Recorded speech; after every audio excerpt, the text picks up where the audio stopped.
Good evening, everyone. My name is Luis Perez-Peire. I serve as chair of the Historic Districts Commission in Concord. Welcome to the September 7, 2023 meeting of the Town of Concord Historic Districts Commission. The commission will review 1 continuance and 6 new applications this evening. We will also conduct some other business at the end of the meeting.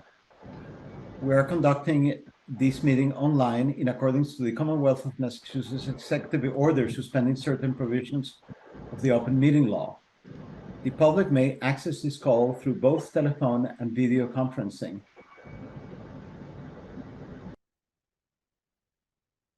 Members of the public will have an opportunity to ask questions and provide public comments on applications and discussions following the petitioner's presentation and questions from the commission. To do so, please raise your hand in the participant function of the Zoom meeting platform. If you are calling in and cannot use the platform, you may raise your hand by dialing *9. Our host will mute microphones of those not speaking in order to preserve bandwidth and may need to turn off video, with the exception of the commissioners, the host, and the current applicant. I will call on each commissioner for comments on an application and then open the meeting for a public comment. Once there are no more public comments, I will ask for a motion from the commission to continue, to approve with conditions, or to reject. A second, and then conduct a roll call vote. Once the commission has acted on an application, the applicant is free to leave the meeting. We will do a roll call of the members of the commission. Kathleen Chartiner. Here. Walter Clay. Here. Dennis Fiore. Here. Bill Hewitt. Here. Catherine Mast, is she here? Okay, Melinda Shumway. Here. And I understand Paul Ware and Timothy Whitney will not be here. So voting members will be Melinda Shumway, Kate Chartiner, William Hewitt, and Dennis Fiore, and myself. Is that 5? Yes. All right. So we will proceed to the first application, which is a Fabius Construction, 3133 Langus Street, to modify size, massing, features, and materials in order to convert the existing 2-family dwelling into a 1-family dwelling and the existing 3-car garage into an additional dwelling with an additional connection between the two. Is Fabio here, or his representative? I'm here. Oh, Fabio, there you are. Well, Guys can hear. Welcome to the meeting. And Thank you. We will ask you that you go through the project that you are planning. And I must point out that there were some discrepancies between what was presented and what is actually being proposed. So we will be very interested in knowing what are those discrepancies and what are those differences. Okay. So if you want to go ahead, Fabio, thank you. My name is Fabio Andrade, and I own Fabius Construction, main located in Concord, Mass. I'm doing homes in Concord for 17 years. On this project, 31 and 33 Lang Street, the house is not in good condition. We are proposing the main house, as you're looking at the street on Lang Street, are gonna renovate the house, removing all vinyl siding, all vinyl windows, and replace with what I'm proposing, Anderson 400 series, clapboard siding, to make the house more appeal for the historic district. That's my intention for the house as you drive at Lang Street. The house now is 2-family. Inside the house, I'm planning to convert to 1-family. Towards the back of the house, as shown on the plan, I'm planning to add the 2nd family. The 2nd family by the building department needs to be connected somehow with like a breezeway or a garage, like you guys see there towards the lot line. That's the connection that needs to connect one building to the other building. The second building is going to be now building into the setbacks is a 3-car garage that is now that is way too far back to the property and is not meets the setback. That means that garage are gonna tear down complete. And the new unit is gonna be fitting into the setbacks to accommodate what's the new requirement asking. When we was talking about to do this project, we took in consideration with Elise Stone was helping me understanding what I need to do in order to make the curb appeal to be more like settle and fit in to the lot.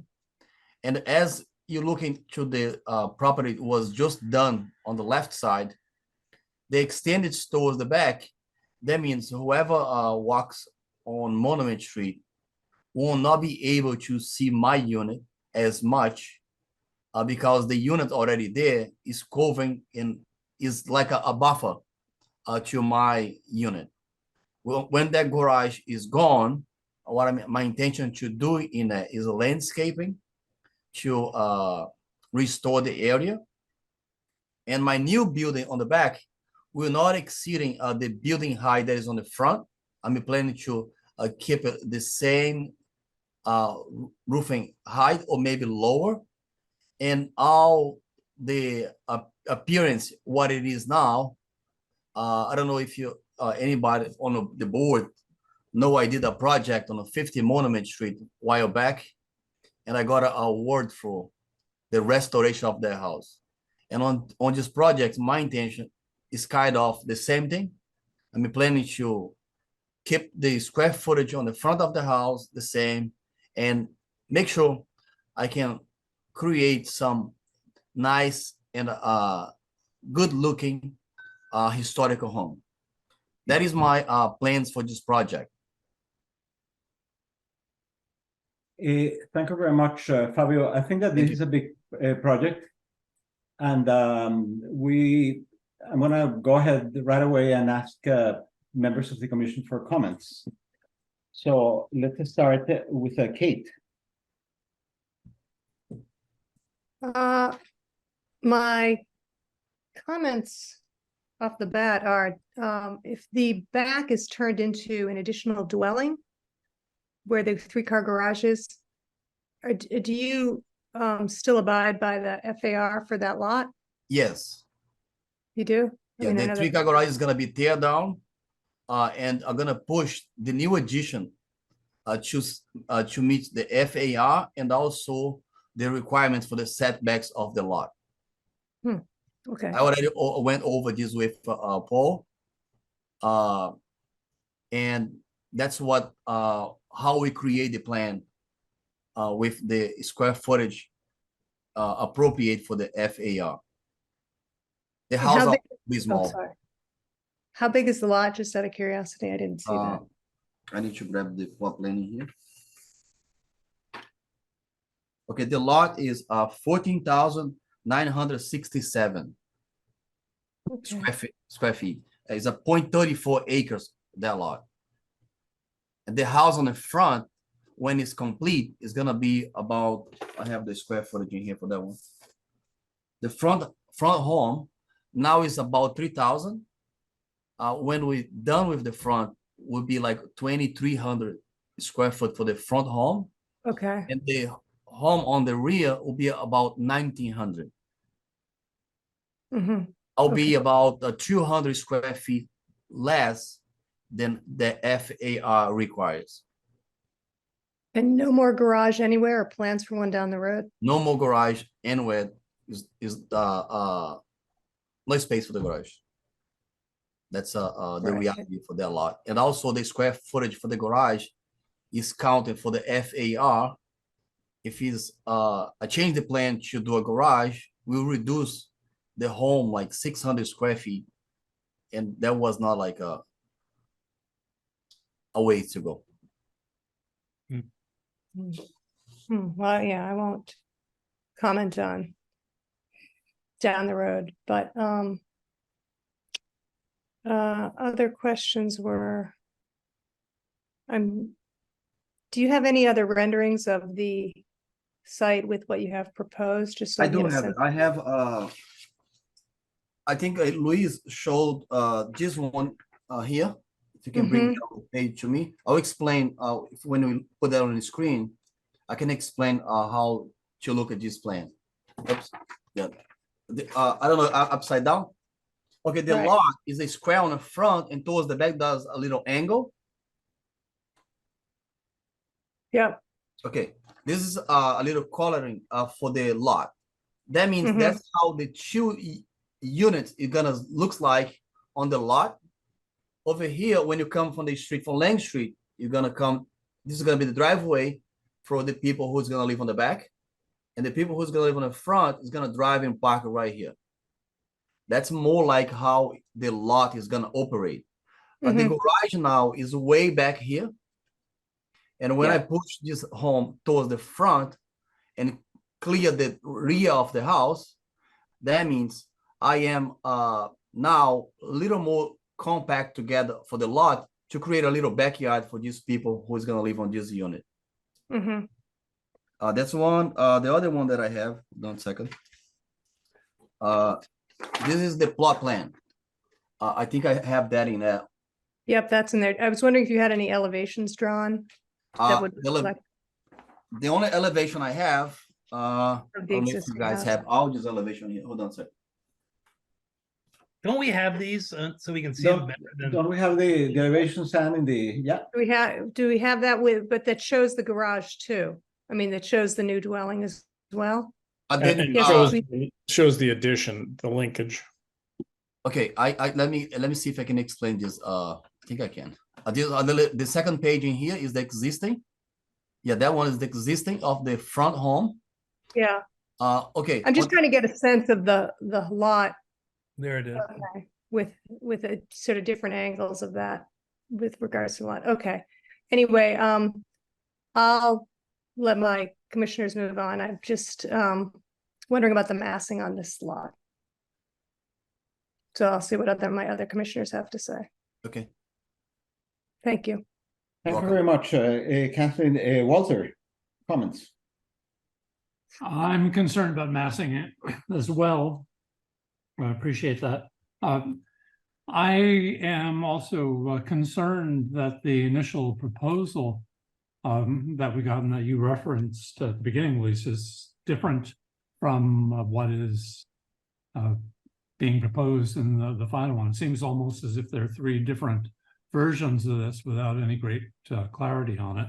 And certainly before committing to an approval or turning down or whatever, I would want to have it more in line and more coherent across the board to be able to understand it. Even just having pieces of paper with drawings and not plans, makes it difficult to make that determination. Yeah, I'm also. I just find it confusing overall in the presentation. I'm sure that can be clarified.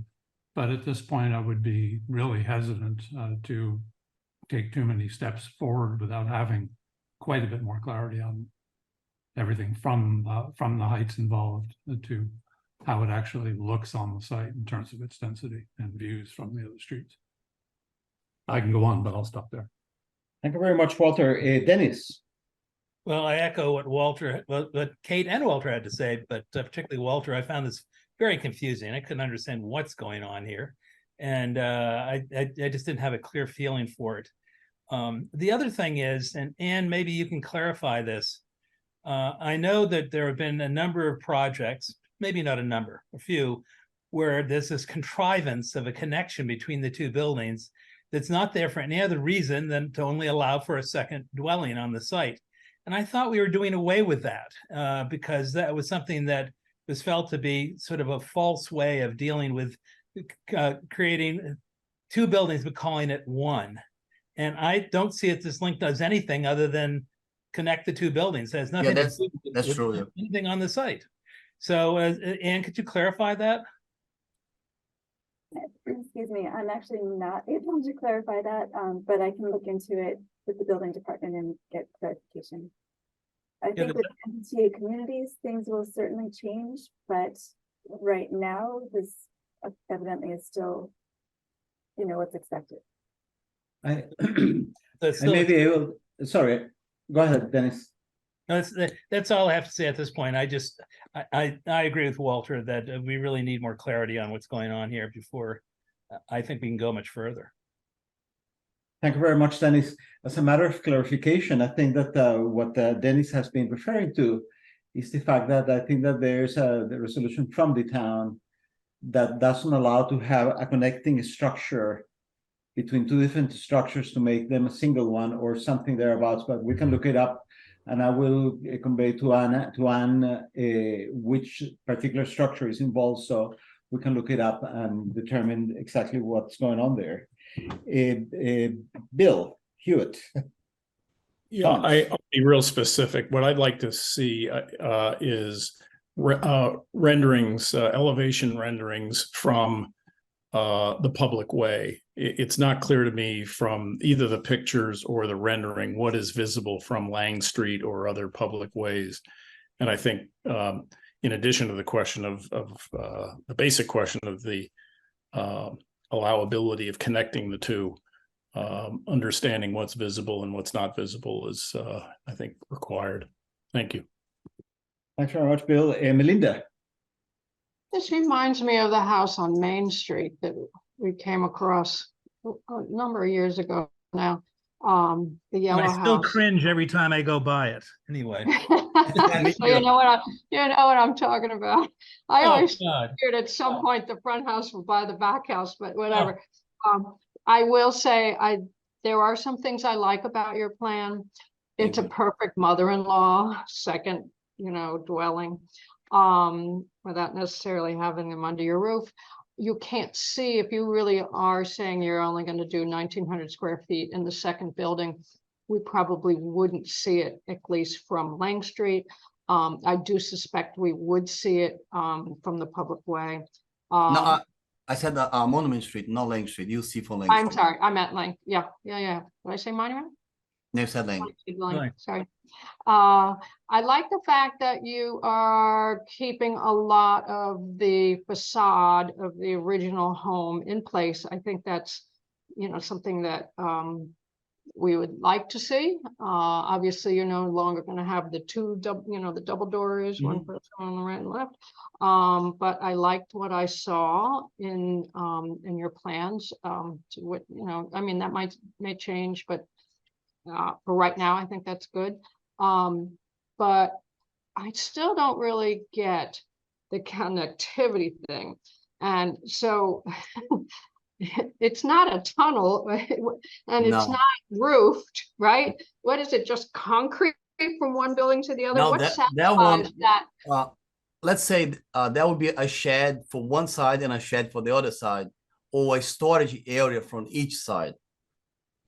That would be one of those things, just like Main Street have to do it. Okay, I wish I can take it out. yeah, separate both. I bet. But we need a little more specifics about what that would look like. I'm quite sure. And so I'm sure we'll be seeing you again, coming back with some revisions. But I think there are a lot of good ideas here, even though you're not quite there yet. Okay, thank you. Thanks very much, Melinda. My comments is that I'll echo the comments of my fellow commissioners. I think that we should have much more detailed application of what we have. But then as a matter of general comment, I think that this is a very interesting architectural problem. And that, it's a wise utilization of the resources we have in terms of trying to put as much possible in the space that we have. And I think it's commendable that we had foregone the garage in order to keep with other more important requirements that we have, specifically massing. So my impression is that there is an architectural solution that will accomplish what it's being proposed initially here. But I think that we need to have more detailed plans and so forth. I want to open the meeting for public comments. Are there any public comments? Mr. Procisi, please identify yourself with your name and address, and you mute yourself. You're still muted.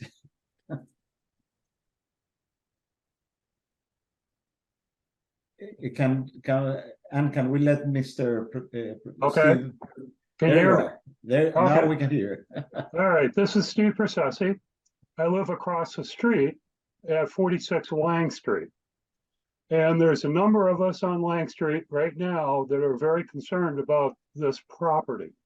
So I'm just going to go over about 5 or 6 bullets because I think you kind of touched on them. And the rest of the gang is all going to be at the next meeting, but everyone's at weddings and on vacation right now. But people are not too happy about this proposal. First off, it's a 1/3 acre piece of property. 1/3 acre. We're trying to crush 2 houses into 1/3 acre. Not appropriate. It's not reasonable. And when we're doing that, we're increasing the total square foot by 75%. So when you look at your guiding documents for the historic district, and you talk about additions being subservient to main structures and in line with the architecture, I don't see where 75% increase in square footage comes into play here. So that seems way off base. We're very concerned about no garages, because now what we think is going to happen is people are just going to park on the street. And is that okay? All of a sudden people parking on the street at Lang Street? I don't think so. But you get enough, if there's 2.5 cars per family and you got 5 cars back there, where's everyone going to park? How's this going to work? Living across the street, we're very concerned. This no garage thing is not a good thing. The view from the neighbors across the street right now is a nice opening into the woods. Guess what? We're going to be staring right into this house. There goes one of the last views into the woods. And I would like to see the nice little pretty colored project plan or plot plan. I want to see it with boundaries. I want to see it with markers, with property boundaries. I want to know how far this house is from the neighbor's screened-in porch, which I got a feeling is like under 25 feet. So there's a lot of issues here. It's 1/3 acre, and I'm done. Thank you. Thank you very much, Mr. Perchesi. Michael Tencel, or that's all I can read. Tencelent, I'm sorry. Thank you. I'm the neighbor with the screened-in porch who Steve is talking about at 25 Monroe Place. And I just wanted to also, mention that public way should be thought of in addition to Lang Street and Monument Street as far as what can be viewed from it.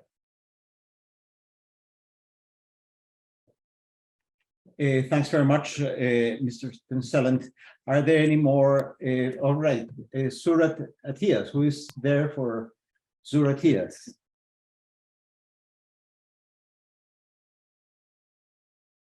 Go ahead. Could you please identify yourself and give your affiliation?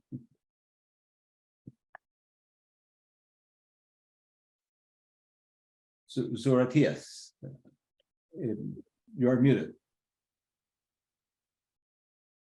Can you hear me okay? Now we can hear it. So sorry. Thank you.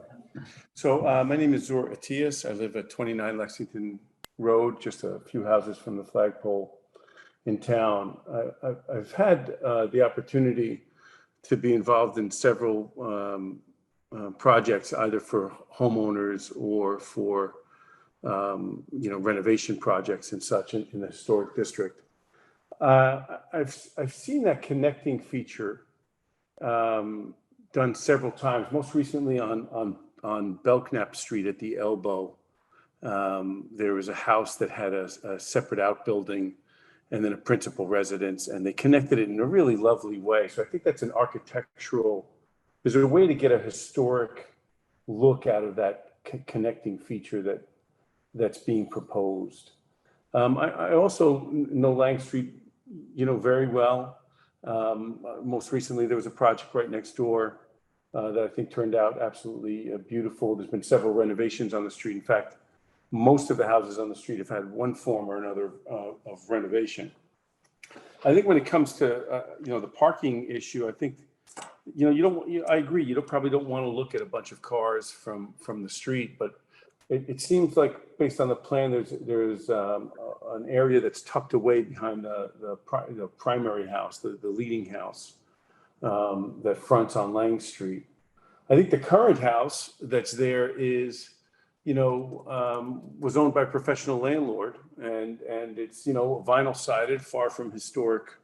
I think the nomenclature of the hip roof and other aspects of it are nice, and I think it's really wonderful that they're being. The proposal is to keep those elements, and then obviously raise the standard to what I think would be a more historic standard. The interiors of those structures currently are I guess we're not talking about the interiors, but certainly the exterior with the vinyl siding and sort of the elements that have been used. You can look right next door at what nice historic stonework and steps and such can really do to capture a more historic aesthetic overall. That connecting piece, I think Fabio actually worked on a project on Lower Monument Street. That project had a connecting feature to the back garage. I think he won a historic preservation or historic district award for that property. And that connecting feature I felt was really functional and really quite attractive. So that's my current feedback. Don't have much more. I think it'd be great to get some more drawings and get a better sense of things. But I think it's an interesting proposal nonetheless. Thank you very much, Mr. Atias. Matt Werner. Yeah, hi, Luis. Matt Werner here, 51 Lang Street. I may be the homeowner. Yeah, thank you. I may be the homeowner that you cringe, or one of you cringes as you drive by, because I know there was a lot of controversy on the renovation of our house, all prior to us owning it. We actually purchased it. Zor was, I believe, the realtor or the listing agent for this house. So I just want to echo what Steve said. I think he nailed all the concerns that I would have. I would applaud Fabio for renovating the front house. Obviously, I think it would be a great improvement to the street. My concern is 100% with the second dwelling. And again, I don't want to repeat what Steve said, but the other concern would be, what precedent does that set? That, if I have a garage, could I tear my garage down and build a second house in the back of my as a guest house? I mean, it seemed to me it would set a pretty dangerous precedent within the HTC. So I'll leave it there and look forward to more details in a future meeting. Thank you very much, Matt. Well, if there are no more public comments, what I will mention is that we obviously need to have much more detailed plans that actually reflect what is being proposed. And then I believe that this is a complex application. Therefore, I have no doubt that we're going to have a site visit and things of that sort. So I will ask the commission for a motion. And again, that motion may be, for the record, to approve, to continue, to approve with conditions, or to reject. Oh, excuse me, Luis, one question. Sure. Okay. Can we even sort of adjudicate or whatever the conversion of a garage to a dwelling? Isn't that a zoning issue? One of the assumptions that we make here at the Historic Districts Commission is that what is being proposed, it's doable from a legal standpoint. So we have to assume that that Fabio has gone through those issues, and that he's not proposing anything that would not be buildable because of city codes. So that's the reason that we, as a matter of principle, we don't dwell on those matters. See, we assume that what is being proposed is doable from a regulatory perspective. And Fabio may want to reassure us on that. But I think that the important thing here is that we have accurate documents before we proceed to go ahead. But on the other hand, we have to make a decision whether we have to dispose of this application with the options just mentioned. Thanks. Thank you. So do I have a motion?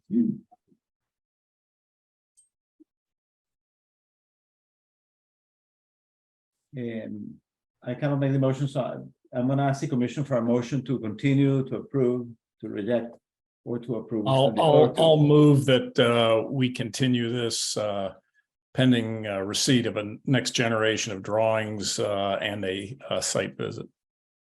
Thank you. Just to clarify the motion, Bill, are you proposing that we continue the motion with the requirement that further additional documentation be submitted, and that we also do a site visit, in which case we will plan it now for the next available time?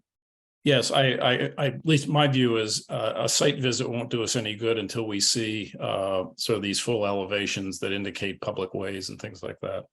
Right. Okay. Would it be appropriate then to make a motion that would contain the following caveats, which is that we would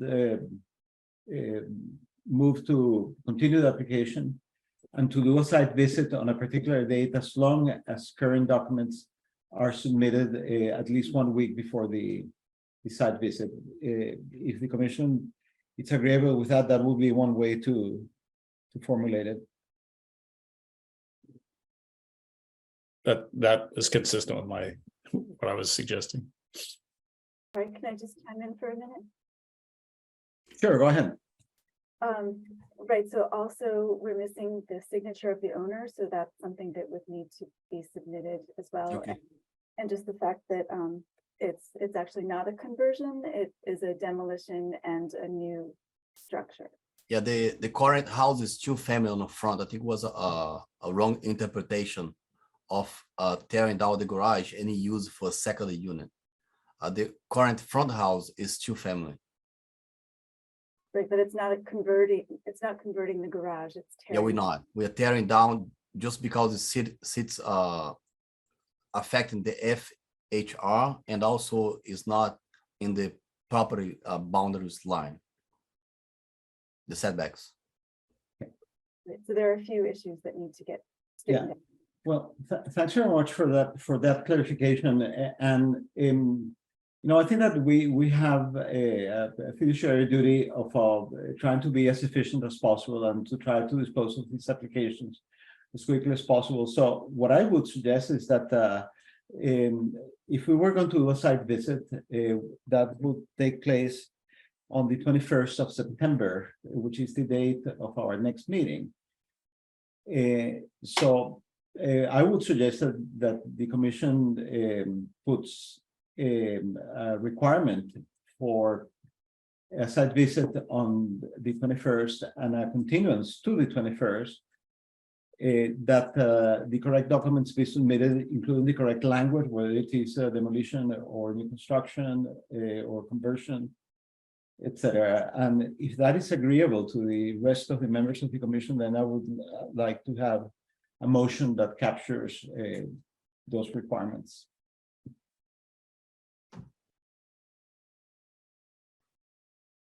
Is there a motion? I'll move Unless you that. just want to continue without site visit. No, I'll move that. Okay, if you don't mind spelling it, because just to be clear with the law.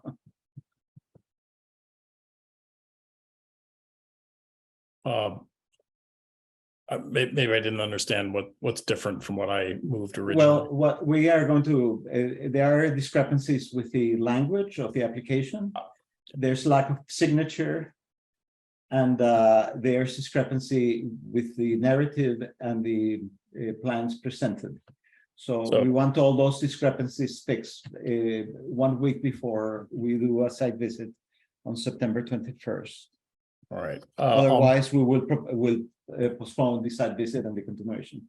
If I think I get this straight, I move we continue this plan to have a site visit on September 21 that is contingent on the resolution of the 3 or 4 administrative omissions, as well as the other architectural and plot plan information requested by the commission. Thanks very much, Bill. A second. I'll second that, Sue. I don't think that you can second it because you are not Oh, voting that's right, I'm not today. voting, I'm sorry. I'm sorry. Then I'll second. Dennis I'll second. fall Okay, back into so, my place. okay. You don't have to put a cap or anything like that. Don't worry. Kate, Aye. Dennis, Aye. Bill, Aye. Melinda, Aye. and I as well. So thank you very much, Fabio. You seems that you have a little bit of work to do, Thank you. but I'm excited I'm right now. sure I'm sure that we will be seeing you shortly. And on behalf of the commission, we appreciate the participation of the neighbors because it is them who makes this process reasonable and transparent. So the next application is Scott and Megan Wood, 241 Barrett's Mill Road, to demolish 2 existing sheds, install a new shed, renovate the existing backyard patio area with additional vegetation and hardscape, and install a hot tub. Mr. and Mrs. Wood here, Scott Wood is there, so if you want to explain what is your plan, give us a narrative of your proposal. Sure thing. And welcome. Thank you. Yeah, and thanks for your time today. So yes, I'm Scott Wood. I live at 241 Barrett's Mill Road. And yes, here to present a proposed project that consists of a backyard patio renovation and a shed replacement on our property. And to the extent that this is helpful, just wanted to mention that this has been approved by the Natural Resources Commission, and the order of conditions has been registered.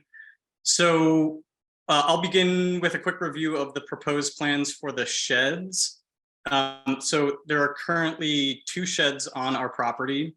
One in the backyard area is pretty large. It's almost a barn-sized structure, and that sits on a concrete pad.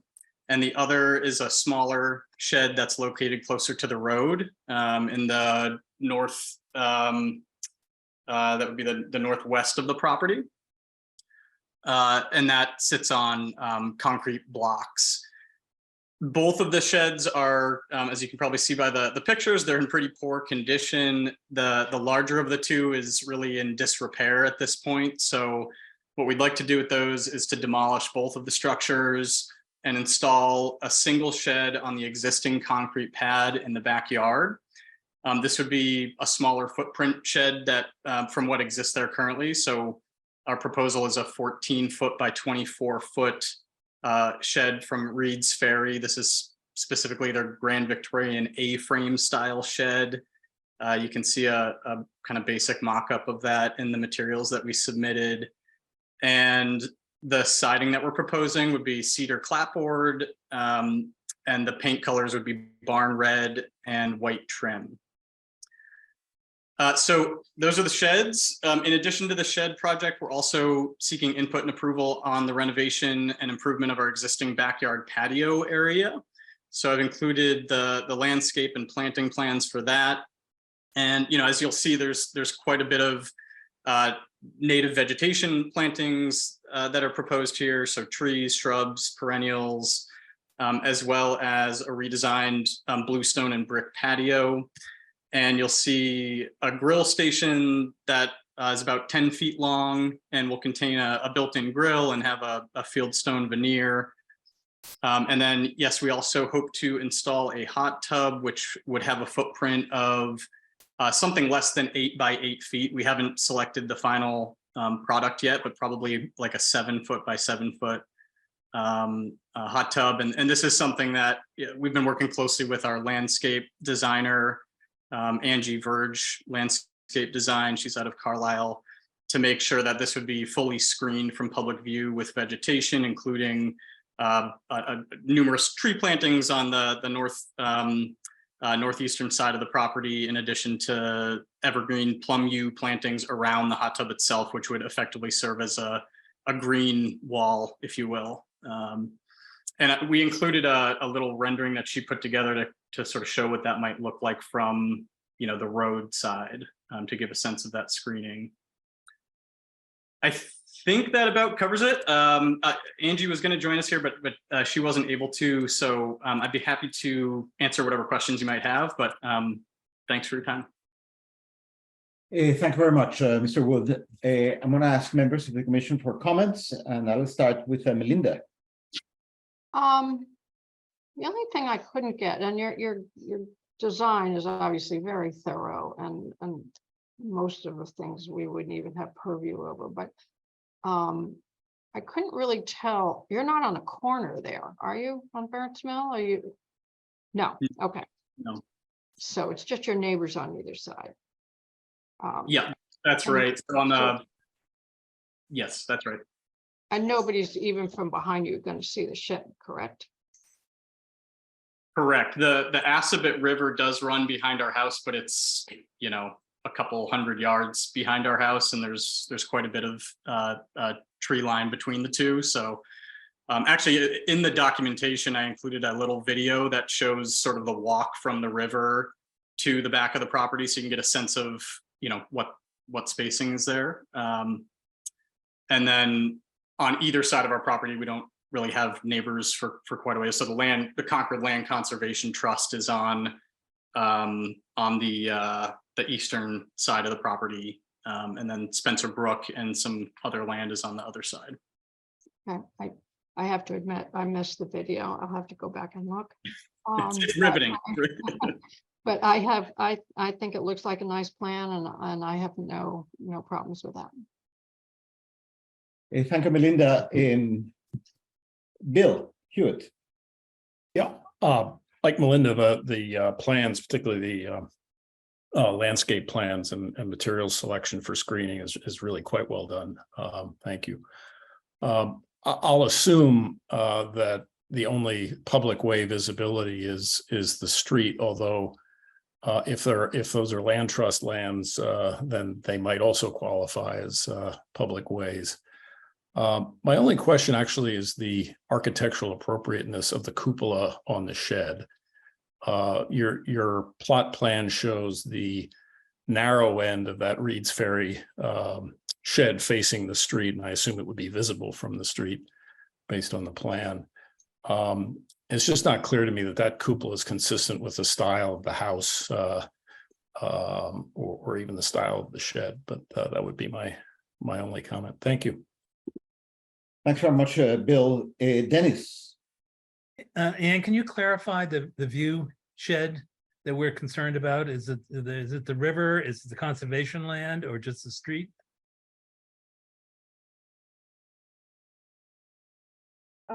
I think it is primarily just the street, although it is surrounded by conservation land. Let me bring up Google Maps and I can show you.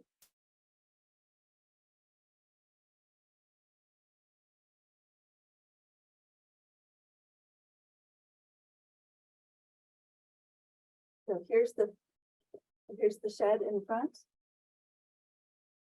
And then I think you can see in the distance the rear shed. But I think that the street is really the primary view. Okay. So a lot of what he's proposing, we're not going to see, correct? Or is not our concern?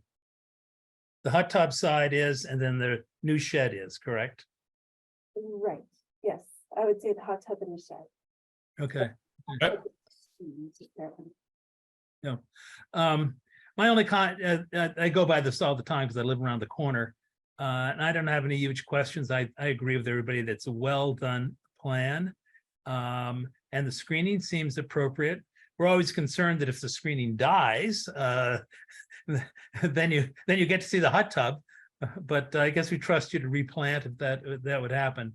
But I agree with Bill. I'm an anti-cupola person. I think that they're sort of little cherries on the top that really don't have much meaning other than being sort of cute. So I would go with a shed that's as simple as the one you're tearing down.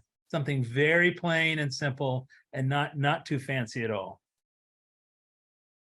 Other than that, I don't have any questions. Thank you very much, Dennis. Walter. I'll Comments? join the cupola comment club if the idea is to make it as inconspicuous as possible, if we're concerned about views, then the less Victorian foo-foo it is, probably the less it will draw an eye. I think plain in this situation is really the way to go as well. Other than that, thank you for native plants, and beyond that, it seems to be extremely well thought out and well done. That's it. Thank you very much, Walter. Kate.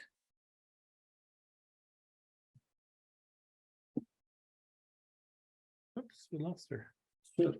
She's muted. There Okay, you sorry. are. Okay, sorry. No major objections. Or even really minor ones, seems to be appropriate and well thought out. And I will add my voice to the no cupola crowd, which I think with Reed's Ferry, you can actually get that model without the cupola, I think. But anyway, that's it. Thank you very much, Kate. I don't have any comments other than echo the comments of my fellow commissioners. And I will make a comment, but I will make a comment about the cupola. I think that I don't agree with the cupola as it's proposed. So I think that it would be better if we change it. Here, I don't think that we as a commissioner are trying to determine what is aesthetically appropriate, because that's not our business. So I believe that when we're saying that the cupola probably doesn't fit as well, is because I think that this house will become a reference point for a very historic road, which is Barrett's Mill Road. And as such, all its components need to have a reference that invites to that history and doesn't contradict it. So I think that the comments are being made in terms of the cupola, it's trying to accomplish precisely that, to make it a little more organic with the historicism that this important road has. But other than that, I agree with all my fellow commissioners. It's a very good project. It's well conceived, and most of it is not our purview. So I will ask if there are any public comments. I saw a hand raised before, but I don't see it anymore. Well, in the absence of public comments, I'm going to ask the commission for a vote. Is there a motion to deny, approve with conditions, or continue the application of 241 Barrett's Mill Road? I'll move to approve the application for 241 Barrett's Mill Road with the change of taking the cupola off and simplifying the shed, to make it more historically fit in with the district. I'll second. Thank you very much. Who seconded? Bill? Bill. Yeah. All right. Melinda? Aye. Bill? Aye. Dennis? Aye. Kate? Aye. And I am an aye as well. So congratulations and thank you very much. And we look forward to seeing the disappearing shed and all those things. Thank you so much. Well, thank you very much. Certainly weren't married to the cupola idea, so I appreciate the input on the historic insignificance of it. So we'll move forward without the cupola. Thank you all. Thank you. All right, the next application is Wood 46 Realty Trust, 46 Wood Street in the Main Street Historic District, to replace the roof and gutters, reconfigure the front steps and rail, and install lighting. Hi. Good evening. I'm Bob Drew, the architect who was working on the project. Robert, welcome. Hi, nice to see you guys again. This property's been in front of you previously in June for the garage portion on the left-hand side of the building. What we're presenting this evening is a little bit of a facelift to the main house. I sent a little bit of a narrative with all the specifications and stuff, so it's a little bit easy reading for you guys. But in a nutshell, we're replacing the existing replacing the existing roof with asphalt shingles from Certainteed. We're replacing all the existing wood gutters which have decayed over the years with copper gutters and copper downspouts. As part of the front steps has a pretty steep rise and run, so we're adding an extra riser to kind of make it more gentle as you're coming out the front door. We're replacing pretty much what's there now is kind of like wood deck with a painted riser. We're kind of keep matching that in kind. And by code, because we have 4 more risers, we have to put a handrail on each side. And we're putting it on both sides, but we have to meet code. So we're using a company called Blum, which we used on a previous project we presented to you like 6-7 years ago. It was a good palette, so why not use it again?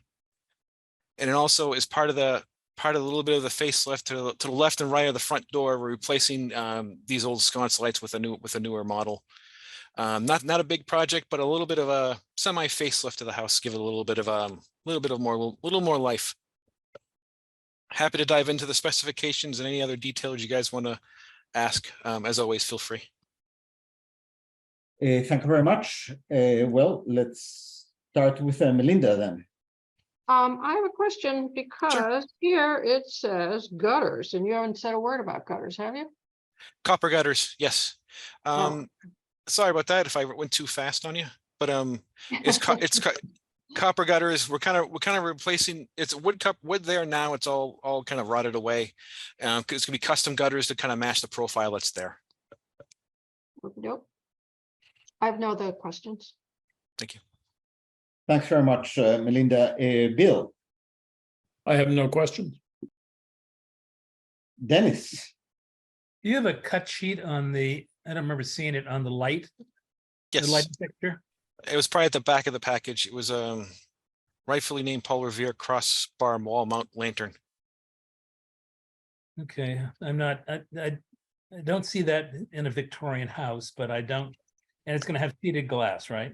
Yeah. Okay. It doesn't seem to match the house, I have to tell you that at all. But I won't raise a concern any more than that. Other than that, I have no other questions. Thank you. Thanks very much, Dennis. Walter. I have a question about the handrails. They're metal. Wrought iron, correct. It's a company called wrought iron called Blum. It has what's wrong drawing? Hold on. Yeah, I was trying to figure out from all of this which ones you're actually talking about. On the product, I'll show you the elevation first, and I'll show you the cut sheet. Well, if I see the elevation, I don't. Yeah. See, it's wrought iron. There's a little bit of a tongue to it. What's the other rail be on the right side of the screen there? Oh, that's the existing screen porch. We're not really touching that. That's just going to stay as is. No, but what is the Oh, material? right now it's wood.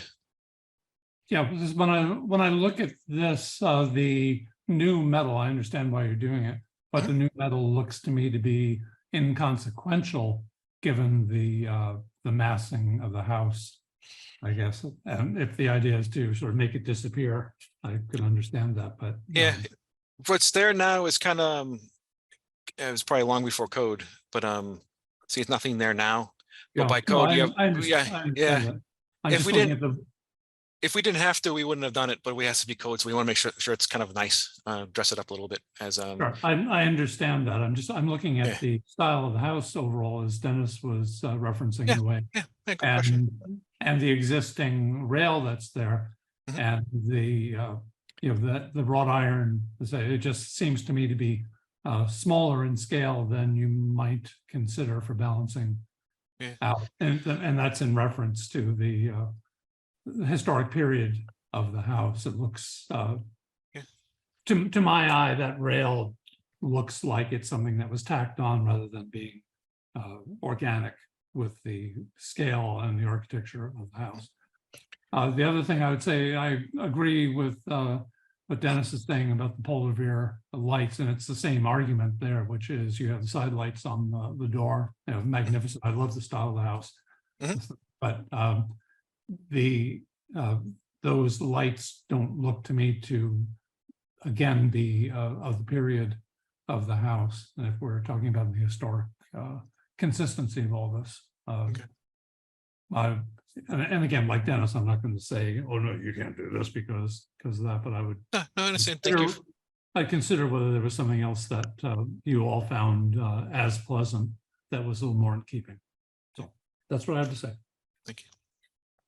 Thanks very much, Walter. Kate? I echo what Walter has to say and how he echoes what Dennis had to say. Perhaps if the owners are not wedded to those lights, there might be something that works a little bit better with the lovely side lights and that lovely entrance. But beyond that, no, this seems to be pretty straightforward, and I appreciate all the tear sheets and good plan. Thank you. The client is not, if it's something that's, I agree, like I love the front door and the side lights as well. The sconce lights could be, we can look at something else if needed. I would encourage that. Okay. But if everything else looks good, it could be, I would say, what is that, a condition? Like we come back to you with a different sconce?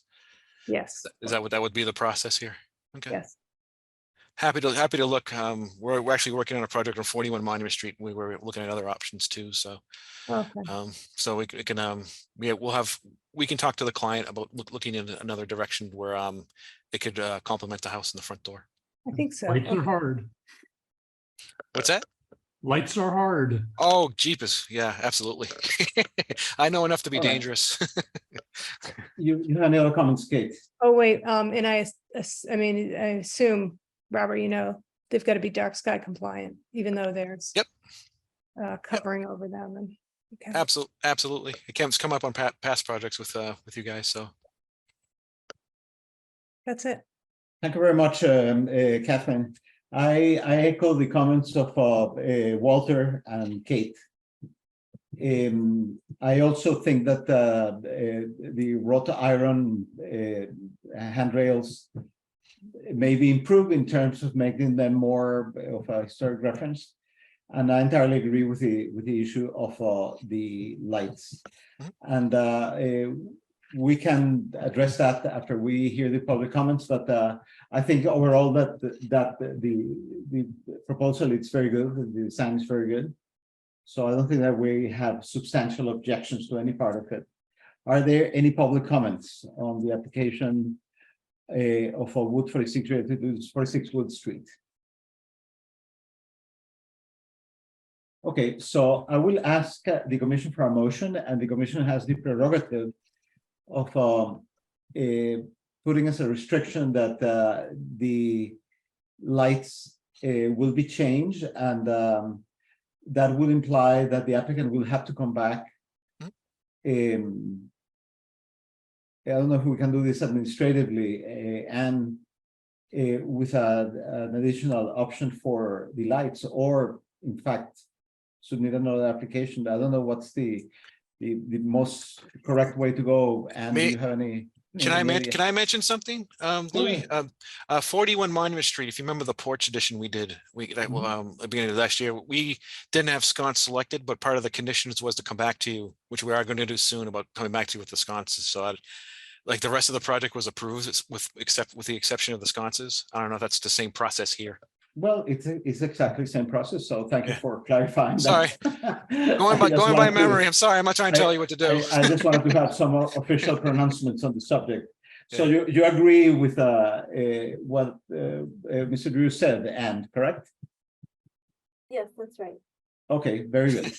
So I will ask the commission for a motion to deny, approve with conditions, or continue the application of 46 Wood Street. I move that we approve the application of 46 Wood Street with the condition that the client consider alternative, more period appropriate options for the front sconces. Should I go stronger than consider? Submit? You can say, actually what we're asking is that he changes the lights, that a different design be offered to the commission at a future time. That a different design be offered to the commission, more appropriate to the style of the house. But we can approve, but we approve the remaining alterations. Is that right?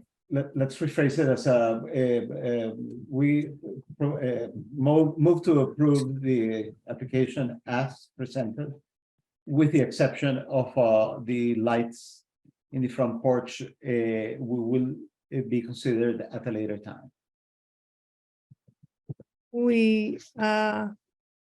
I propose we move to approve the application of 46 Wood Street as submitted, accepting the porch lights, which will be replaced, will be Considered. considered with a more architecturally appropriate option at a later date.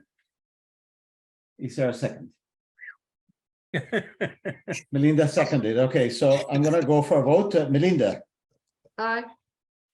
Bill,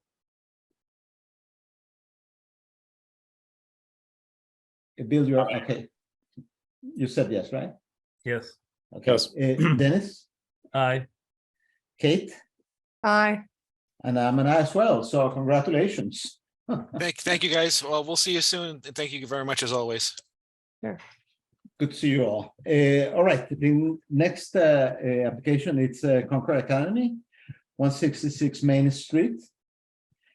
To replace and extend fencing, and the applicant has requested a continuance with a discussion to the meeting of October 5th. So I will ask the commission for a motion to continue the application of 166 Main Street. I move that we continue the application of 166 Main Street without discussion to the meeting of October 5th. A second? I'll second. Melinda, Aye. Bill, Aye. Dennis, Aye. Kate, Aye. and I'm an aye as well. All right, so the next one, it's the town of Concord, the Civil War Monument, North Bridge Monument Square Historic District, to create a new tablet for the existing Civil War monument and replace the old one with a new one. This is an application that we have been eagerly awaiting. It has a number of interesting issues. So I'm happy to see Ms. Van Duzer here. I assume that you will be presenting it. Sure. Well, welcome. Well, if there's somebody else, they are all welcome as well. Well, officially welcome to the HTC meeting of September 7th. Thank you. So we are asking that the HDC approve that the Civil War Monument Task Force has asked the town of Concord to place a new plaque on the Civil War Soldiers Monument to recognize our 49th fallen soldier, Private George Dugan. And it has been approved by the selectmen. It was approved by the historic committee, not the HDC, the other one. And we are looking for your approval. What else do you need to know? Yes, we need to know how the plaque is going to look like. Anne should have pictures. Is Okay. Anne? She is. So this will be the new plaque. This is the roll of honor. The only people that are on the plaque are the dead, and you had to die before the very first committee met. And that was the rule that they came up with. So anyone who died after that does not get to go on there. And George Dugan was not given a date of death until 1932, which is why he was never put on a plaque beforehand. But he is right there on the upper right-hand corner. That is where he will fit in.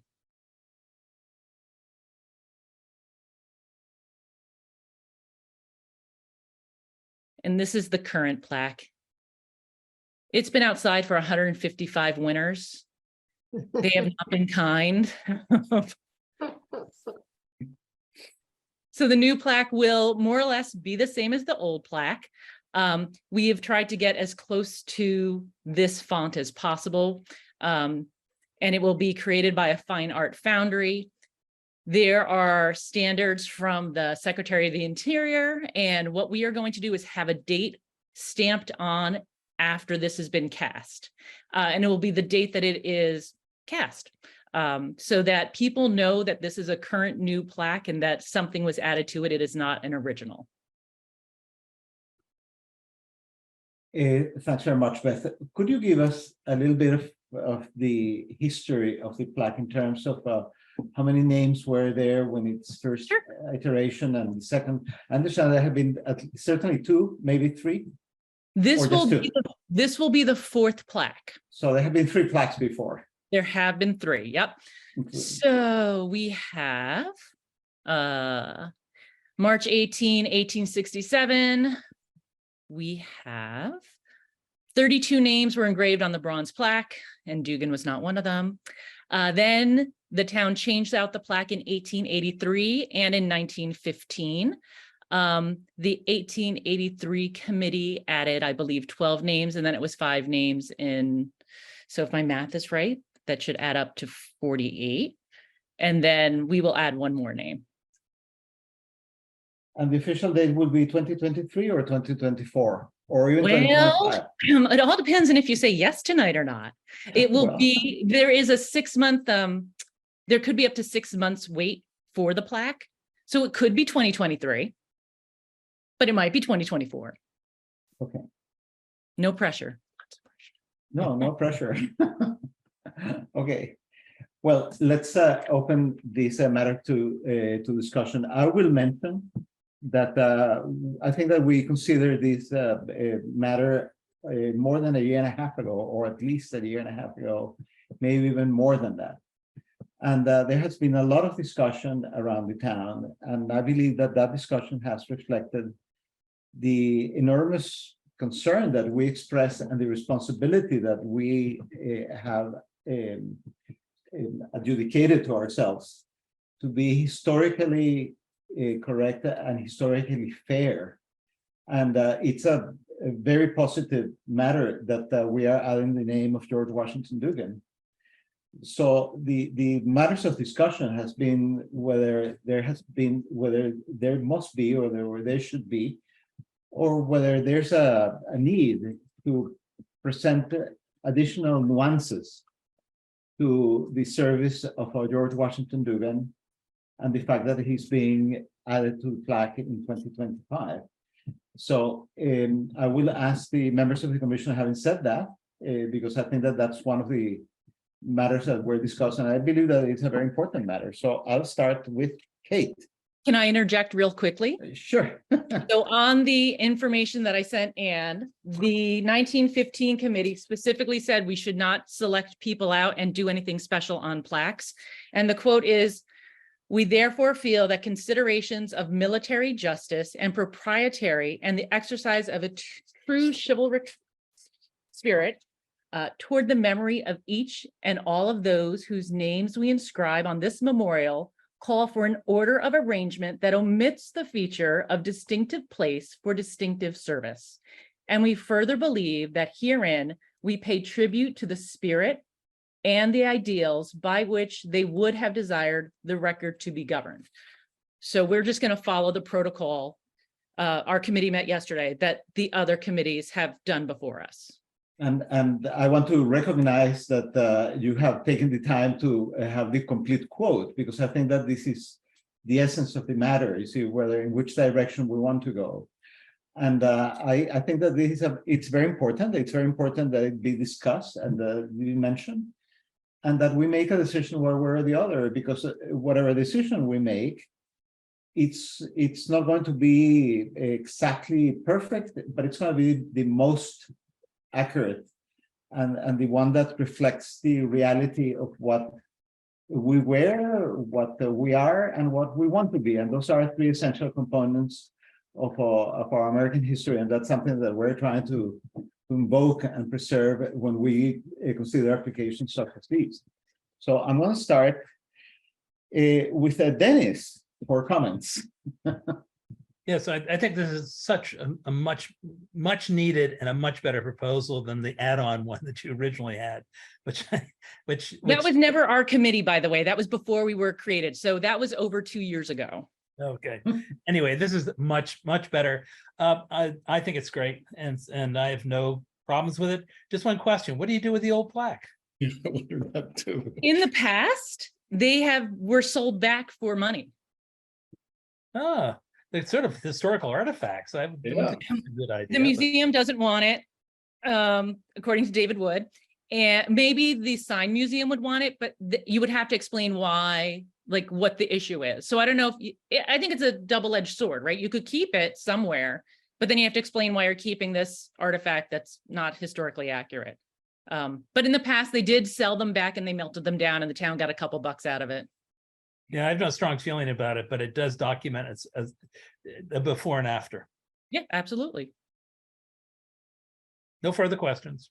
Thanks very much, Dennis. Walter?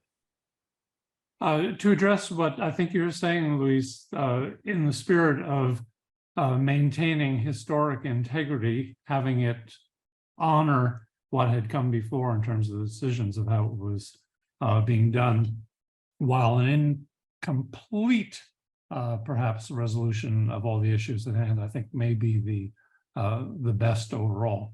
When I saw this, I just absorbed the consistency of how things were listed and looked at it, and I was at peace with that. I'm okay with it as it is. The other thing that I find curious is we've been told several times that this plaque has been out in the weather for 155 years. But if it was replaced several times, the last You're one. right. I'm wrong. The other one's 155 years old. This one is from 1915. What's math? Yeah. Who just met? 108. I wondered about 108 years. There we go. I just, if you want the record to show, You're right. No, you're right. Yeah. I'm good for that sometimes. Oh, I'm I love okay. that. Other than that, I'm okay. Okay, cool. Thanks. Yeah. You have any other comments, Walter? No, I'm done. Thank you. All right, Bill. You have to get up pretty early in the morning to slip bad math by the HDC. I thank you for taking the time to write such a thoughtful application. I learned a lot. I share Dennis's interest in what happens to the old one, but that's obviously not our purview. And I won't attempt to match Walter's eloquence. I agree with his perspective on how the name is added. No further comments. Thanks very much, Bill. Melinda? I think it's time for a new plaque, and I like all the ideas behind this. Thank you very much. Kate? I support this new rendition of the plaque. It looks terrific. And Beth, I echo Bill. That was a lovely application to read, and I appreciate your sharing that whole quote with us about, sort of the guiding ethics of how to depict names. So no further questions. Thanks very much, Kate. I agree with everything my fellow commissioners said. I think that this discussion that has taken place over 2 years represents exactly the spirit that we want to project to ourselves, to the town, and to the whole nation for that matter. We have made a very sincere discussion with many reference points, and all of them have been carefully considered, and all of them have become legitimate points. And we have come to as everything in life, a compromise on how we celebrate some events, and have to highlight or not highlight some others. But I think that this is an excellent compromise. I appreciate that Beth has done all the work that she did in order to come to this position. And I have no objections after having spoken in many ways about this project, which for which I appreciate the commission itself, the plaque commission, for having given me that opportunity. So I'm going to ask for public comments. Are there any public comments? Nancy Frisella Lee, welcome, greetings. Greetings to you, Nancy Frisella Lee, 140 Walden Street. First, I definitely want to thank Beth and your commission for doing all this work, or your committee. And I'm just expressing my my support of this as a member of the Historical Commission, but also maybe some of you don't know, the Historical Commission, I've been tasked with doing a full report of all the markers and monuments in town. It's a long story of how that request came to be, which you'll probably find out some other time. But as I'm going around town documenting all of our monuments and markers, there are plenty of them. But as part of when the final report comes out, I'll also be submitting brief histories of the markers and monuments. And so I really appreciate how the decision-making process has gone for this project, and that will be documented in the report. So I just want to thank all of you for your careful thinking, and it will be documented. Thanks, Beth, and the committee. Thanks very much, Nancy. Are there any other public comments? So in the absence of public comments, I'll ask the commission for a motion to approve, reject, approve with conditions, or continue the application of the town of Concord, the Civil War Monument Committee. I move they accept the application as submitted by the Monuments Committee on behalf of the town of Concord. A second? I'll second, Bill. All right, so Melinda, Aye. Bill, Aye. Dennis, Aye. Kate, Aye. and I'm an aye as well. So thank you very much. And may I suggest eBay as a possibility? You may get a lot of money, Never know. You see, if you market it correctly, it's a historic plaque from the most historic city in the US. Should that be yours? No. Thank you all so very much for this. This is wonderful. My committee will be so happy. Thank you very much. The next application is Concord Square Trust to Independence Court, Main Street Historic District, to replace windows. We have a normal application. Who's here?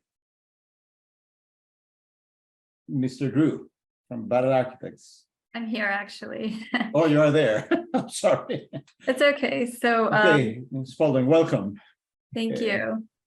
So to follow the directions, thank you so much for letting me join your meeting. My name is Sharon Spalding. My proper address, 40 Channing Road in Belmont, Massachusetts. I'm here representing Concord Square Trust at 2 Independence Court, Concord, Massachusetts, of which I am the owner. We are looking to replace 8 windows. I will say in full disclosure, I didn't realize there are also a couple windows on the side, so I will be coming back if approved.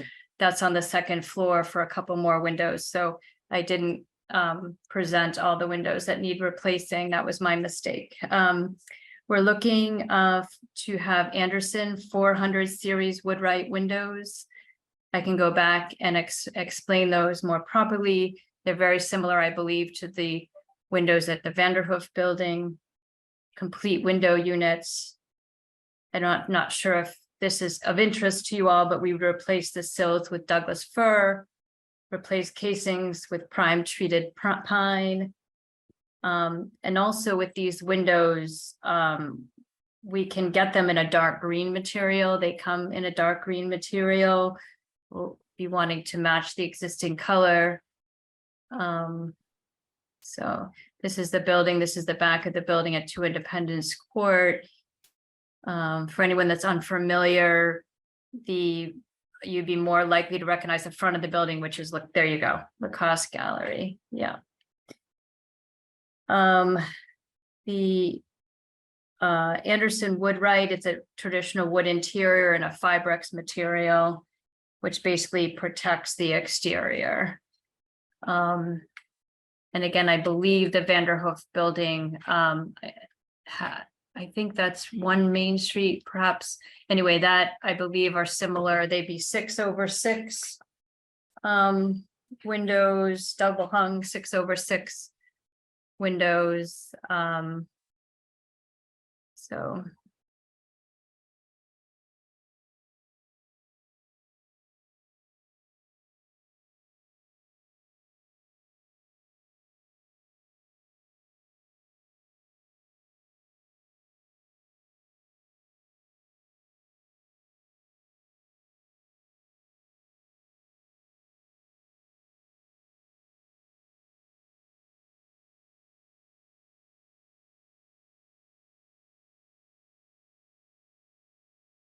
Can people hear me? Yeah, Oh, so I guess that's all I had to say, unless there was questions or comments. It's a fairly straightforward situation, I guess. thanks very much, Sharon. Do you know when, from when are these buildings from? How old are these buildings that you are replacing?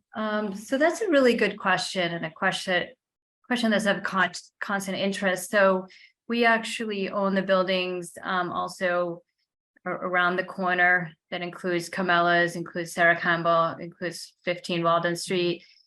And, you know, I've spent a lot of time in the libraries and I've gotten old pictures, but I've never really been really clear on build dates, to be completely honest, and I don't want to tell you something that I'm not completely clear on.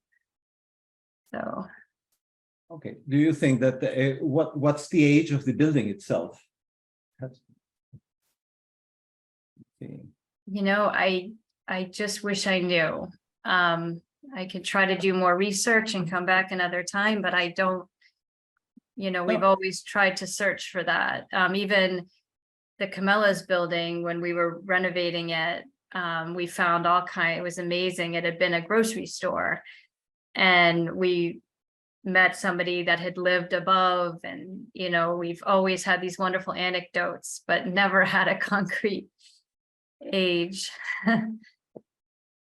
Well, I'm looking at the comments of our town planner, who is very good at finding all this information, and it seems that this building is a rear addition after 1946. Oh, okay. And the place was the Millman Company building, which was known as the Haywood Block, dating to about 1835. 1885? 1835. There was a building there in 1835. At least we don't know if it's the same building. But you know, that's what I think that we know so far as a commission. So I'm going to ask the commissioners for comments, and I'm going to start with our resident expert on Windows, which is Dennis Fiore. Yeah. This is obviously much later edition, 1946. And so it's sort of a mishmash back there. Are you assuming that they're 1946 windows back there? You're replacing them because they're in bad shape, correct? Right. Actually, I realized that the ones to the left actually are not really in that bad shape, to be honest. The ones actually on the ones, the bottom two and the top two, and the ones, unfortunately, I did not get into this application, are not in good shape, and those need to be replaced. But the top four are actually in a little better shape. So it's the top ones and the bottom ones that are in the worst shape. And it's just, you know, we have New England winters and things that happen to windows, and it's, you know, so. And I know I'm sounding quixotic, but I don't care very much about these windows one way or the other. The back is pretty plain. I would probably use the 2/2 if I were putting it back, because that's probably what was put there in 46. I don't know if you need to colonial revitalize it, but I don't care much one way or the other, frankly. So I don't have much to add. Thank you very much, Dennis. The commissioner is utterly surprised. Kate, comments? Oops, there we go. Hi. I think the application as presented looks fine. No objections or further questions. Thanks very much, Kate. Melinda? I agree. I have no objections. Thank you, Walter. Same thing. I have no objection. Bill? No questions. I agree with my colleagues. And I don't have much comments except to echo Dennis that you probably should put new windows there, and the windows that we're proposing are very nice, but probably any windows will work.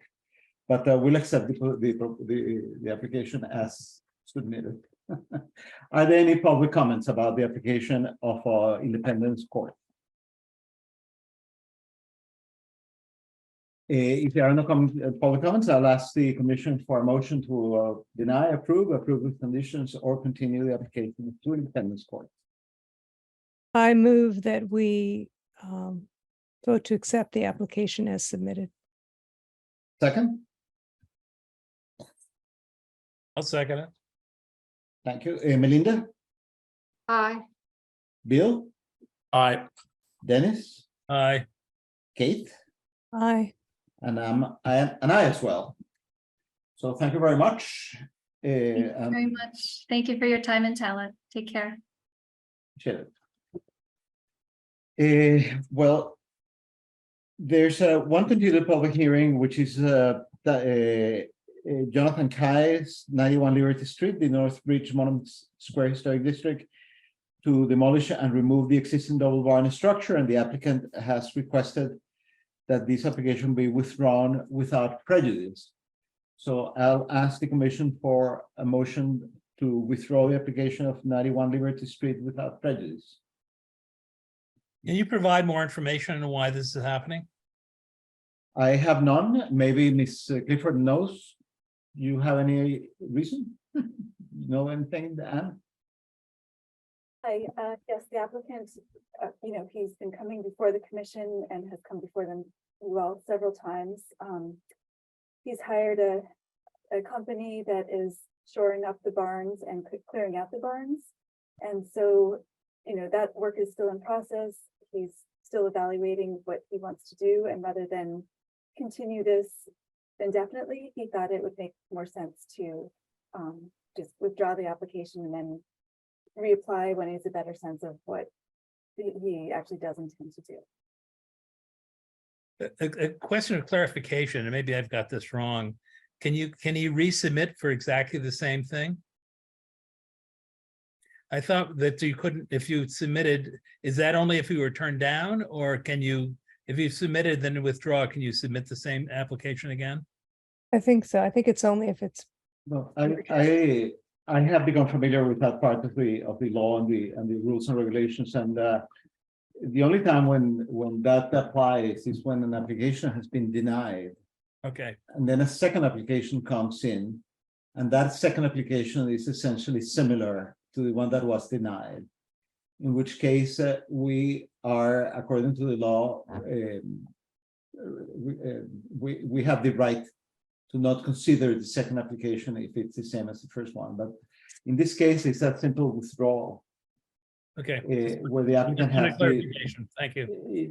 The applicant has the option of coming back with the same or different application. Right. And as we all know, this is a very sensitive part of historic Concord. So any other issues of clarification? If there are none, then I'll ask for a motion to accept the withdrawal of the application without prejudice.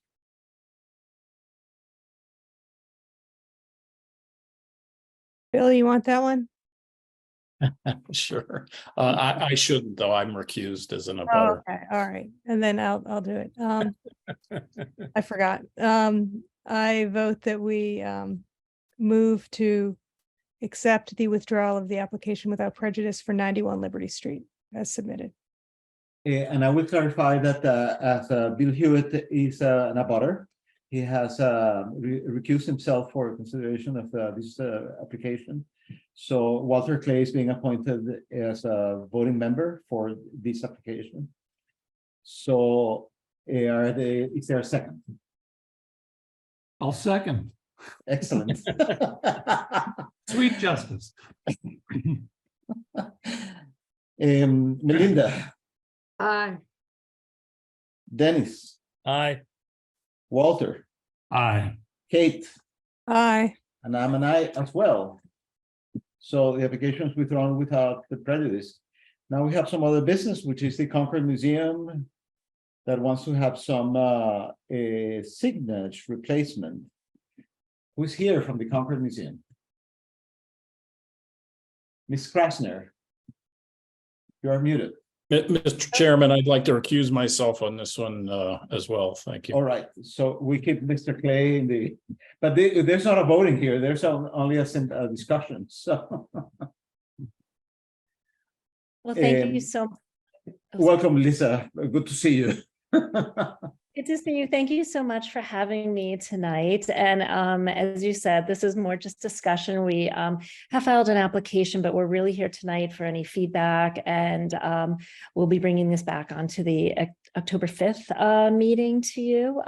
I believe also Billy Crosby is on as well, who is the person who's going to be updating the signage. So if there's any technical questions, he could be a resource. So I wanted to just, share with you that after 2 decades, the museum is refreshing its logo and visual identity as part of its branding. And we're looking to roll this all out later in fall, ideally end of October, early November.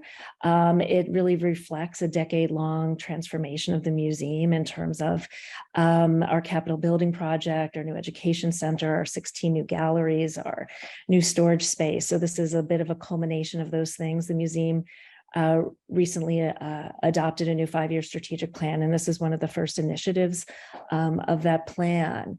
So we did submit the application. Hopefully you've seen that.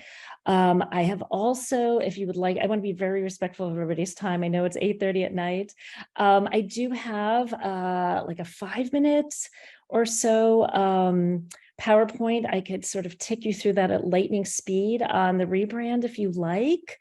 So Anne has that, but I also want to be mindful of time if you just want to talk about the sign, but I could take you through this very, very quickly. I mean, essentially, the museum has been working with Fran Gormley of Greenwich Marketing Group, who's a outside branding consultant. Some of her clients include the Metropolitan Museum of Art, so I have worked with her there, Bausch & Lomb and JP Morgan Chase. I think I'm not allowed to share. So Anne unfortunately has to do this for me. So the purpose of this work, as I stated earlier, is to refresh the museum's branding to capitalize on our multi-year innovation and our upcoming 250th anniversary of the American Revolution, which we're all working very hard on. And our ultimate goal is to really expand the museum's reach and relevance. So there, well, if you're concerned, it does say confidential, not for distribution. This is being recorded, so you are distributing it. You're aware. We are aware. We are aware. Okay. Yeah. And I also wanted to mention that if this is part of an application that it's already in the system, then we probably should not be looking at any of these things, because it would be like you see, we have not announced that we're going to make a pronouncement about this. You see, it's not part of a formal application. So the public has no awareness of anything information that's being presented. The thought that I had was that perhaps this could be part of the ancillary documents when the application is actually proposed, because it would be extremely helpful. Okay, we will abandon this PowerPoint and we'll submit it. Anne has it, so we'll submit it to all of you, so you have that to review in the coming weeks. So in terms of the application, as you can see, we are looking to revise the actual sign, keep the same hardware, the same lighting, and really introduce a new sign with a new logo at the end of October. So you have the visual of that, and we're just looking for any potential feedback you might have or questions. Well, let me ask, and do we have an application file from the Concord Museum? Yes, and I did, I believe, distribute it with an email. I know that this is sort of it's both time sensitive and confidential, because I believe, the museum is looking to do a big public release. So rather than post it on the website, I did send it to all of the commissioners. I hope you did receive it. Okay. The question is, is there an application filed from the Concord Museum about this matter? Is there something? There is. There is. Okay, then we should not have any discussions. I think that we should rely on the material that will be made public with the application. Because we are sort of learning about the application before we discuss it, you see, and Okay, before we know anything about it. Okay, our intent was purely to see if there were any concerns about the structure. Well, that's exactly the issue, that Yeah. if we express an opinion, then we are considering it. Okay. If there was no application, then this would be a very informal discussion where we could shoot the breeze and do all kinds of things. But if there's an application that about exactly this project, then anything we say, it's part of our deliberations. Okay, well, no, I appreciate that. I guess I apologize for putting the application in. We jumped the gun, but hopefully we'll all have time to review it in advance. And we look forward to discussing it on October 5th. If there's any additional information, though, that's needed in the next couple of weeks, we are more than happy to provide it, because obviously we do want to, expedite the creation of this. The signage is just one part of the overall rebrand, where we'll be relaunching a new website and all of our communication templates. So this is an important piece of it, but it is one of many. Well, thank you very much, Lisa. Now we look forward to the application, and I'm sure that the commission will keep everything in the greatest confidence, knowing that it's a sensitive matter for the museum, which we all agree. And, we all have ties to the museum one way or the other. Well, I'm very grateful. So thank you. So thanks very much for coming. Appreciate it. Okay. The next topic of discussion is the Town of Concord call for art in Concord Center. Do we know what is this all about, Ms. Clifford? Hi, this is Mimi Graney. I don't my phone. I'm not sure if you can see me. I'm presenting on some temporary art that's being proposed for Concord Center. Would you like me to present?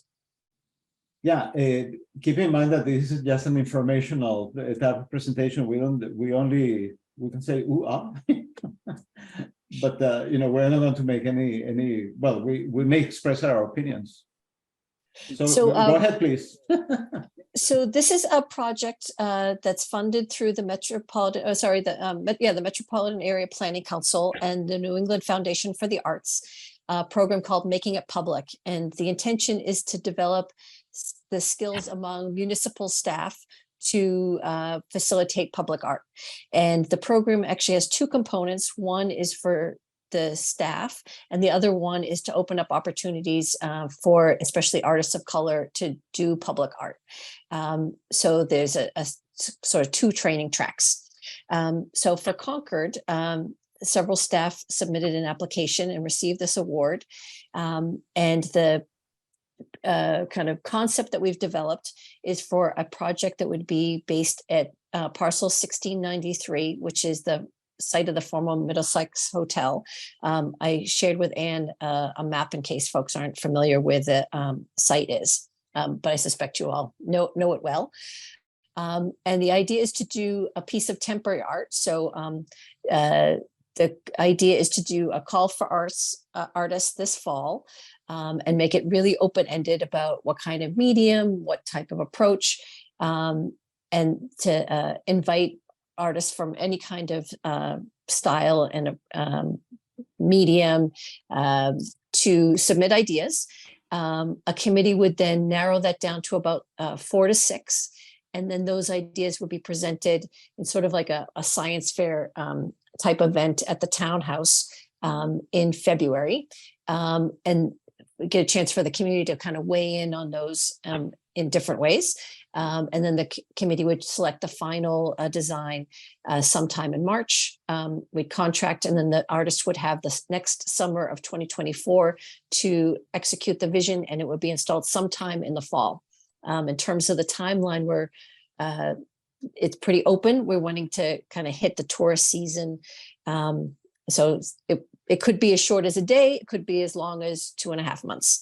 And the theme that we're looking at is recognizing that this had been the site where Thoreau had spent his night in jail and was inspired to write Civil Disobedience.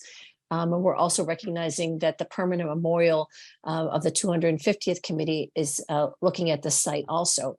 So it felt kind of a particularly resonant one. So we're looking at, and that committee is sort of looking at dedicating or thematically thinking about Ellen Garrison. So the call that we're putting out for artists is to think about sort of how, if we were to put those two figures in mind at the same time, what might that look like?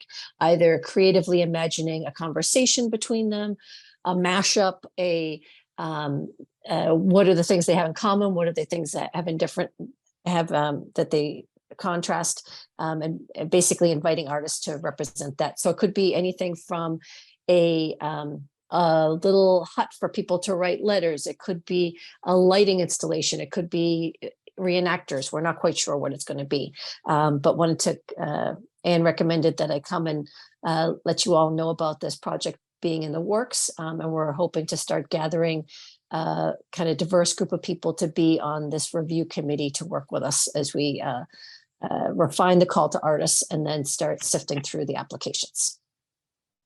Thanks very much, Ms. Graney. I am going to ask the commissioners about their comments, their opinions. I will let you know that this is something that we have done before, in the sense that there are sometimes that the structures are approved in a temporary basis. So I don't know exactly how long would the public art be on display in the historic district. But it's always welcome to have art in the streets. So I think this is going to be a great event and a great occasion. So I'm going to go around the screen. Dennis, any comments?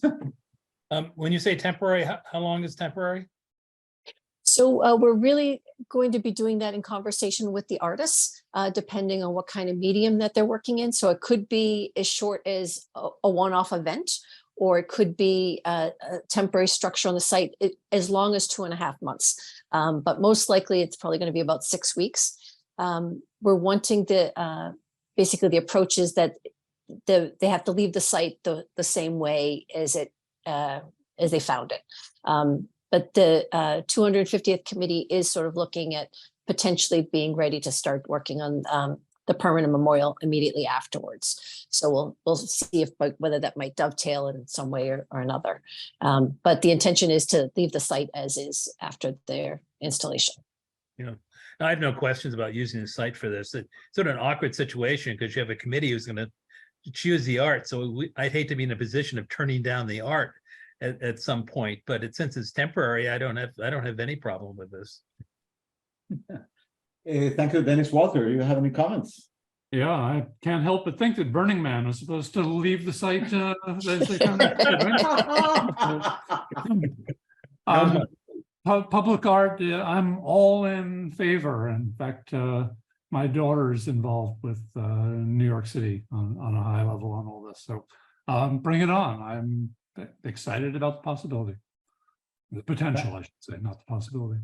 Thank you, Walter. Bill? I look forward to seeing it. No comments. Right. Kate?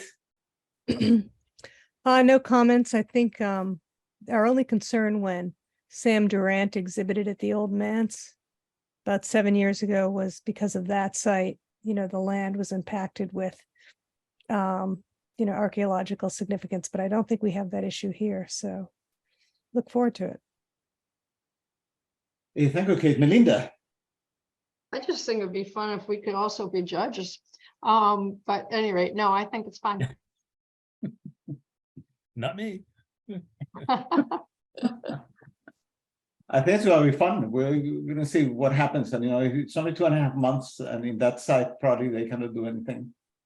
Yeah. And I'm familiar with the issue that happened at the Manse as well. I'm still trying to find the replacement for the grass that was lost. Well, thank you very much, Mimi. I think that this is going to be great. So we look forward to seeing an application for a display of public art in Concord. Great. Thank you very much. Thank you. Well, once again, we have come to the end of our journey.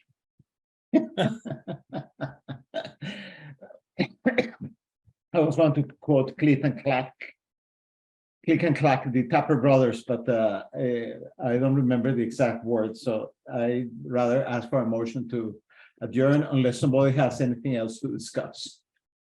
I actually have one very small point, which is as I was going through materials before, I saw a reference to listing or posting something in the Concord Journal that seemed to be an official position that the commission had taken at some point. And the Concord Journal, I think at this point is or to combat. So that's something that maybe administratively we should look at. That's all. You're What talking is about legal notices? I think so. I can go pour back through what I was reading and see, but it was just a reference to it on the town website. that has to be in the Concord Journal? I believe so, and maybe you know more than I do about this. But Well, is it Legal something- notices are now in the Concord Bridge also. Or Yeah, maybe in exactly. the Concord Bridge, right? yeah, I'll try to dig through and see where I was and see what it says. Just a heads up. Okay. Thanks for being astute.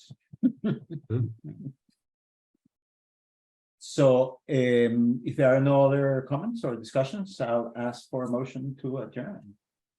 I move that we vote to adjourn this meeting. You have to make a motion to adjourn the meeting, not to vote for it. All right. It's been a tough motion night for me. I'm still in Dennis, watching throw me a mode. bone. I'm done. Dennis. At least you're doing it. Let's, Paul's not here and we lost Abigail. Okay. I move to adjourn this meeting. Perfect. Seconds. Oh. Second. I will if I can. All in favor? Aye. Anyone opposed? No. The meeting's Good night. over. Good night. Good to see you Good night, all. everybody. Thank you Thanks, so very Louis. much. Good night. Good night.